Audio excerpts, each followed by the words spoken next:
Good evening guys! Welcome back sa aking YouTube channel. For today's video, check natin ang 2024 Honda HR-V 1.5V Turbo CVT Opal White Silver.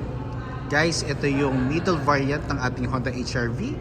Kanyang price is 1,669,000 pesos. So tour ko na ngayon sa ating featured unit for today. So guys, dito muna tayo sa front portion.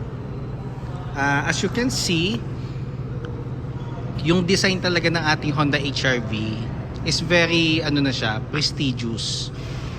Pwede mo na siya i-compare with luxury brands kasi yung design structure ng body ng sasakyan hindi na nagkakalayo sa ating mga high-end car manufacturers. So guys, naka LED headlights tayo with daytime running lights. Glossy black front grille. Then glossy black din ang ating lower front bumper. Then kung mapapansin nyo dito sa ating lower front bumper, meron siyang amp sign. Para siyang lifeline. Then normally, ang design talaga ng mga front portion niya na sasakyan is almost parang ganito na rin, parang Honda HR-V. So, nandun na tayo sa stage na we're in transition. Ang mga design is more on futuristic na. So, wait na lang kayo with the upcoming lineups na ilalabas ng Honda. So, for the 2025 year model, wala pa kaming final information. Pero possible baka February 2025 onwards ilabas na namin yon. So just in case na meron na kaming concrete information or details, i-update namin kayo kaagad. Pakita ko lang ulit guys yung front portion natin. So ang concept talaga ng Honda HR-V, as you can see, mas mas compact siya compare with CR-V. Kahit yung unang HR-V way back mga early 2000s, talagang compact yung kanyang structure ng katawan. Tsaka mas mas compact yun compare ngayon. Ngayon kasi na rin siya, malaki na rin talaga siya tingnan.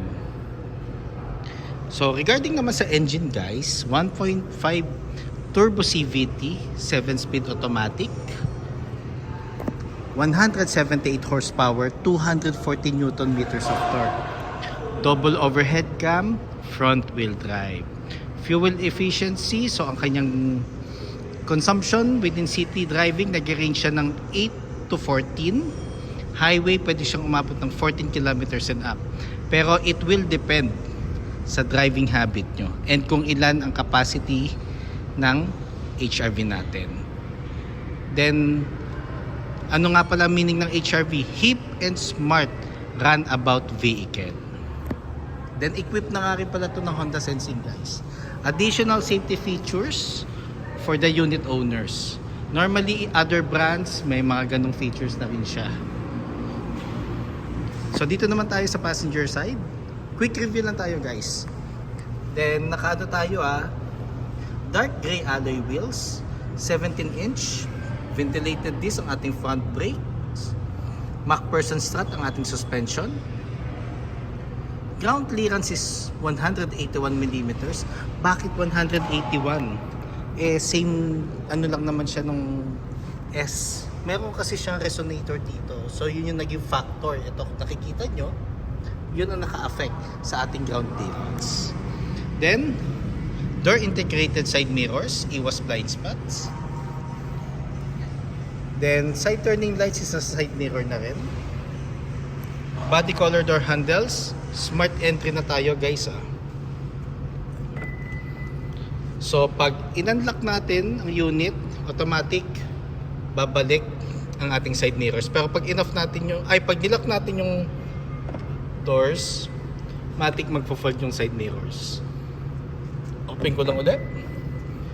Then nandito nga pala ang door handle ng ating second row.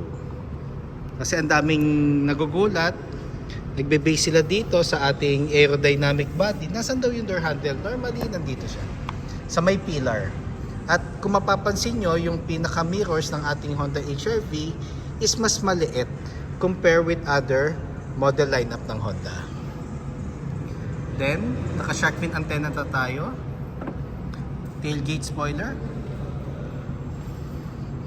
Then, naka LED headlights na tayo. LED tail. Tama, LED tail lights. Sorry, nabubulol ako guys.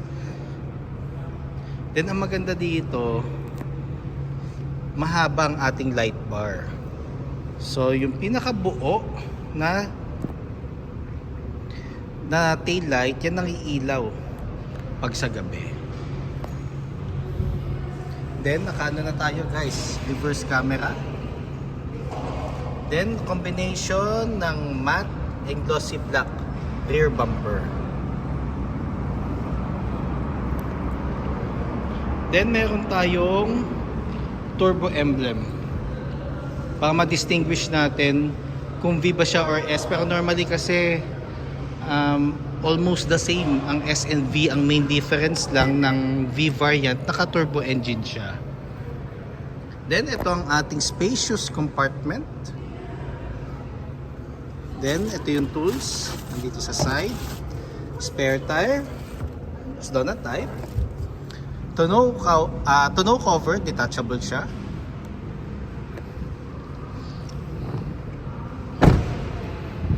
Pakita ko naman ang ating driver side. So, ideal to guys sa mga nakasedan, then gusto mag-upgrade, kung gusto nyo mas compact, ayaw nyo ng mga SUV size, ito ang perfect vehicle para sa inyo. Then, fuel tank capacity is 40 liters. Minimum octane na required is 91. Pero kung gusto nyo higher octane, kailangan i-maintain natin guys na isang octane lang ang gagamitin natin para hindi magkaroon ng effect sa engine. Door panels natin sa second row is combination surety, glossy black accent, and leather. Then ang ating materials sa upuan is leather na. Adjustable headrest. Then ULT seats guys. Pag sinabi mong ULT,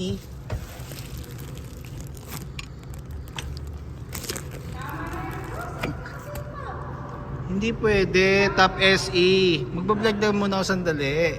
So yun yung Top SE nga pala namin guys dito sa Balintawak. Si Madam Patricia. So nag-release pa kasi siya. Anong oras na rin? Mag 6 na. So, ganyan kami kasipag dito sa Honda Cars Balintawak. So, pakita ko lang yung setup guys, yung second row. So, pwede mong iangat yung ating upuan sa second row. Pag gusto mo na siyang ibalik, with caution lang. Then, pwede mo rin siyang i-full flat. 60-40 ang partition. So, very flexible ang ating second row. Then, ang ating headroom is light gray. LED na ang ating dome light. Then meron tayong aircon vent dito sa middle section, and meron tayong dalawang charging ports.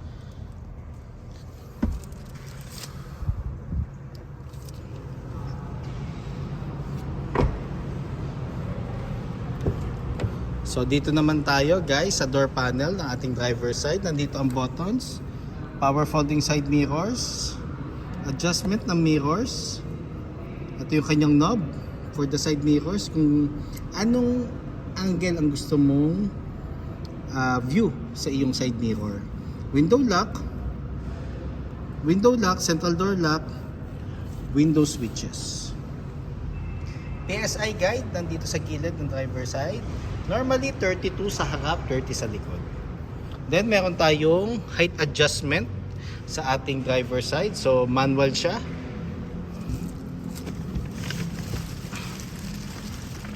Dito naman tayo guys sa steering wheel. So sa steering wheel natin guys, leather cover na siya. Then audio control with hands-free telephone assist. Then for the adaptive cruise control and Honda Sensing. Then kung mapapansin nyo, naka-emboss or nakaangat yung ating busina. Meron na rin siyang paddle shifters. Then for the wipers, headlights and fog lamps.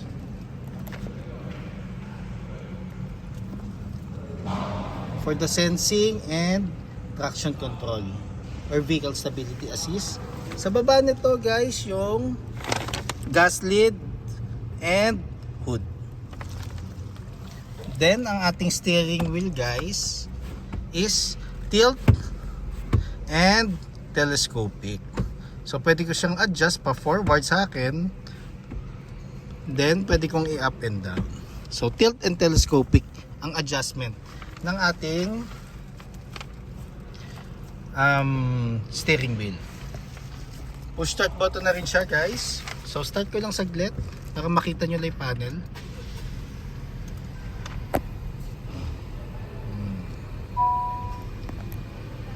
Ayan. So sa panel natin guys, meron siyang digital and analog portion. Colored na rin siya kasi equipped na nga rin siya ng Honda Sensing. So off ko na guys para at least makita nyo lang yung panel.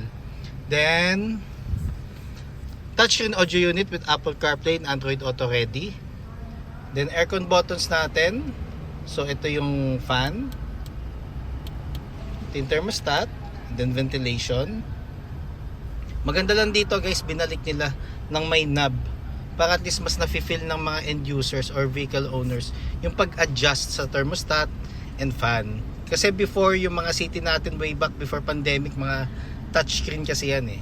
HRV, Jazz, City. So binalik nila na may knob, which is a good thing naman. Off ko na guys. Then sa baba nito guys, meron tayong 2 USB ports for mirroring and charging. Then ang maganda sa transmission natin guys, futuristic siya. Kasi combination siya ng chrome and glossy black sa surroundings ng ating transmission.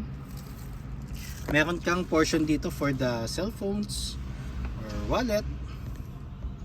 Then meron tayong power outlet dito guys.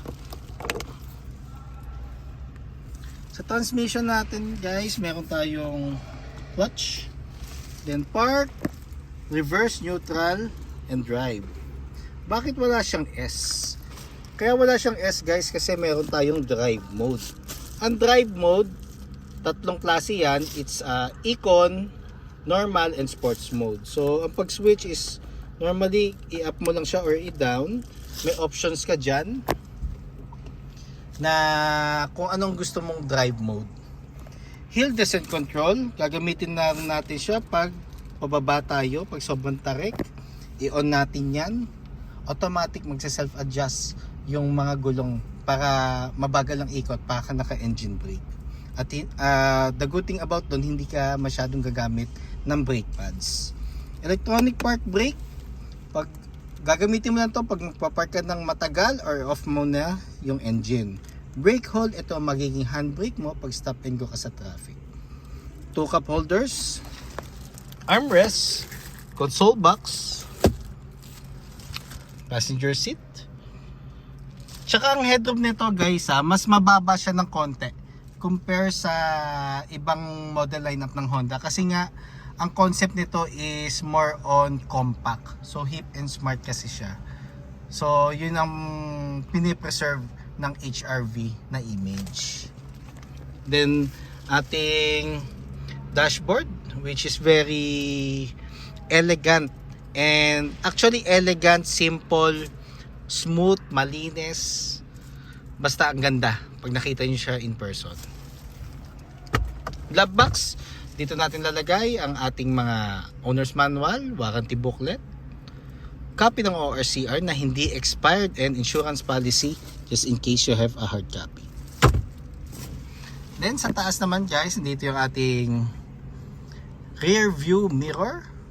Then ang ating map light, which is LED na rin. So ugaliin lang natin guys na i-check lagi kung nasa gitna yung switch ng ating map light and dome light. Kasi pag naiwan natin siya naka-on, possible ma-drain ang battery mo. Ang lakas makakain nun ng power ng battery. Yun lang guys.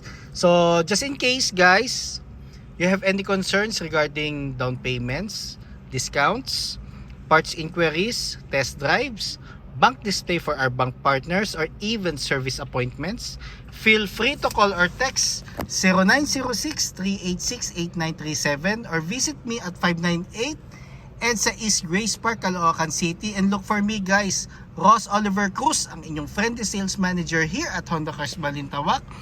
Looking forward to meet you here guys and render my services to you. Kindly subscribe na nga rin pala sa aking YouTube channel para maging updated sa mga susunod na videos. And follow na rin sa aking Facebook, Ross Oliver Cruz, and aking Facebook page, Honda Cars Best Deals, Honda Cars Balintawak Best Deals by Ross Oliver Cruz. Yun lang guys, thank you and God bless.